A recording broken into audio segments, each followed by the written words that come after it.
হওয়ার পরে যখন পার্লামেন্টে গেলাম, ঢাকার পার্লামেন্টের সংসদে গিয়ে দেখলাম একজন এমপিকে সিকিউরিটি দিচ্ছে পুলিশ, আর্মি, বিডিআর, র্যাব, সবাই।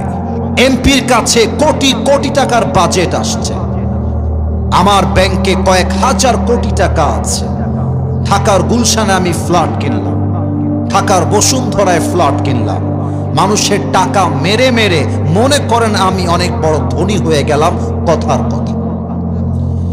এবার আমি খেয়াল করলাম আমার নামে যে পরিমাণ বাড়ি আছে, এই বাড়ির দামই হবে 1000 কোটি টাকা। আমাকে অলওয়েজ পুলিশ প্রোটোকল দেয়, র্যাব প্রোটোকল দেয়, সেনাবাহিনীও প্রোটোকল দেয়। এবার আমার মধ্যে একটা ক্ষমতার বড়াই ঢুকে গেল, হামকি হনুরে। এবার মিডিয়ার সামনে বললাম, মিডিয়ার ভাইরা শুনে রাখেন, আমি একটা চ্যালেঞ্জ দিলাম। আমার নাম আসিফ, আমি রংপুর 2 আসনের একজন এমপি। আমি কিন্তু উদাহরণে আছি।